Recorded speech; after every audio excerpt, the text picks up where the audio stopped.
Terminou a visita de Joe Biden à Arábia Saudita. O presidente norte-americano foi estreitar laços e pedir mais petróleo.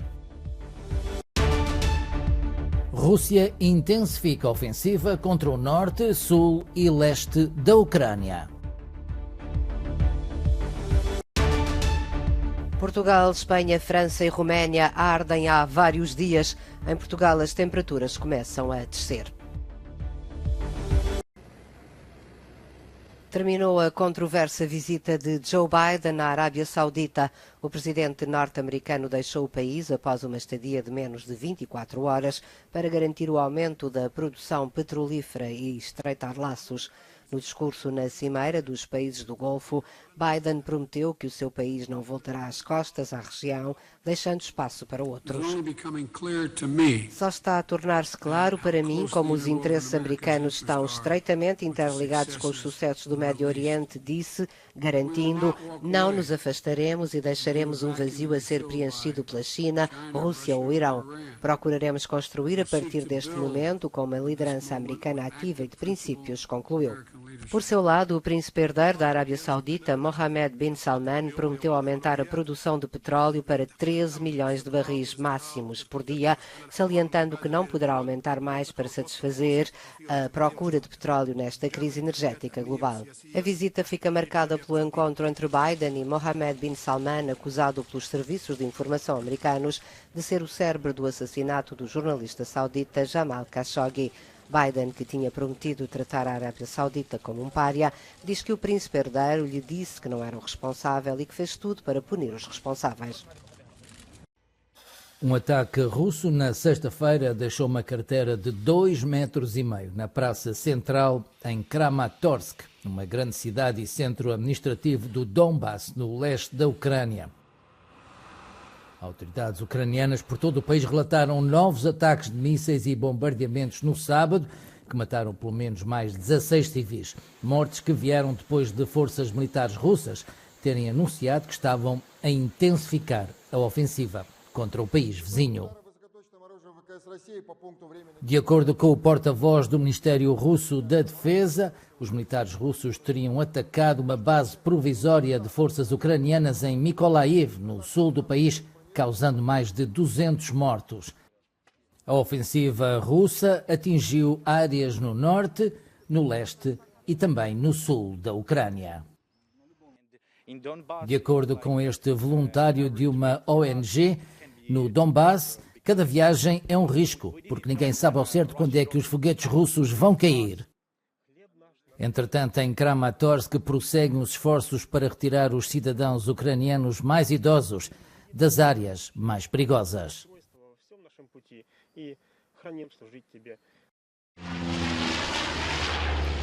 Em Portugal, as temperaturas começam a baixar e o incêndio de Baião continua a preocupar os bombeiros. O país lamenta a morte do piloto André Serras no combate ao fogo e há críticas ao estado dos terrenos públicos. O Estado não limpa nada. Limpa mais o particulado que o Estado, por vezes. Nós vamos por aqui a estrada, toda a gente vê. As árvores, às vezes, até faz túnel. Umas por outras. Não havia de existir isso, não era? É claro, como é que o fogo não há de passar de um lado para o outro com facilidade? Passa. A fornalha que envolve faixas do sudoeste da Europa é a segunda em semanas, com os cientistas a culparem as alterações climáticas e a preverem episódios mais frequentes e intensos de condições meteorológicas extremas. Em França, a situação ainda é tensa. O subprefeito de Arcachon diz que estão, e isto é motivo de satisfação, com 3.150 hectares de área ardida, mas salienta que o fogo não está sob controle, não está contido, e este é um ponto extremamente importante a destacar. Em Espanha, após 3 dias muito difíceis, as autoridades que coordenam o esforço de combate às chamas dizem que a situação melhorou ligeiramente numa das frentes de incêndio.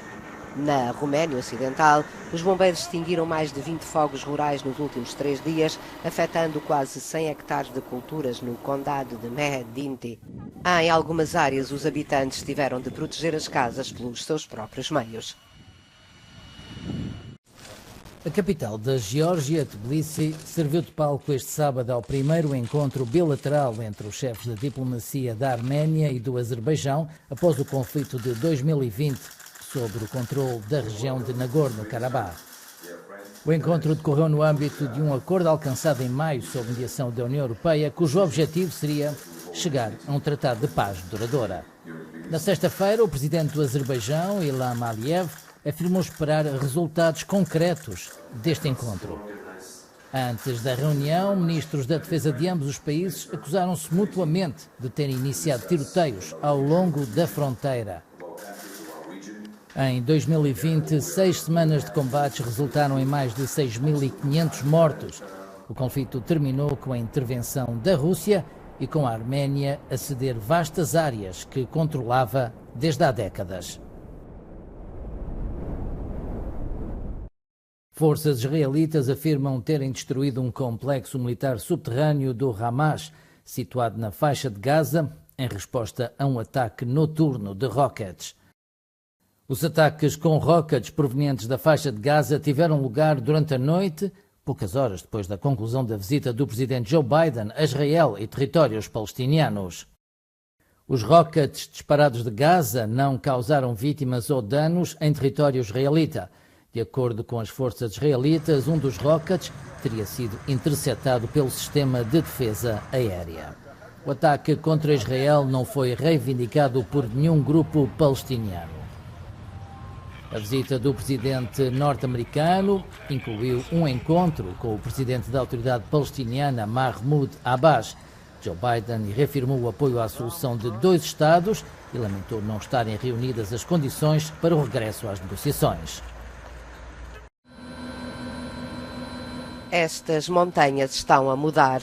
De acordo com um estudo, nos últimos 20 anos, os glaciares do Grande Cáucaso perderam 320 km² de gelo, enquanto alguns pequenos glaciares já desapareceram. Estas mudanças são medidas não só por cientistas, mas também por alpinistas que viajam frequentemente para grandes altitudes, como Arkil Badriashvili, que diz que as mudanças já podem ser sentidas por toda a gente. As estações estão a mudar. Os meses que eram seguros para a escalada de montanha já não são. A ameaça de avalanches e a queda de rochas está a aumentar. Badriashvili diz que viu glaciares derreter, por exemplo, Gargeti, que costumava ser enorme e agora parece miserável. Diz que é uma dor de coração ver isto e que é difícil acreditar no quanto mudou em 100 anos. Diz-se que as alterações climáticas desempenharam um papel no colapso do glaciar ao largo da montanha Marmolada, em Itália, no dia 3 de julho, que matou 11 pessoas. O colapso coincidiu com temperaturas invulgarmente elevadas. O incidente levanta a questão de saber se tragédias como esta podem voltar a acontecer. Segundo o glaciólogo Levent Yildiz, autor de vários estudos, os glaciares no Cáucaso estão a encolher a todos os níveis e alguns já reduziram mais de 4 quilómetros. O glaciólogo Levent Yildiz explica que estes glaciares têm diminuído mais de 1% todos os anos, o que significa que alguns podem desaparecer em algumas décadas e não em 100 anos, como se acreditava anteriormente. E acrescenta que os glaciares são importantes para o ambiente, constituem reservas de água doce e alimentam os rios. Quando os glaciares derretem, diz, as encostas das montanhas podem tornar-se instáveis.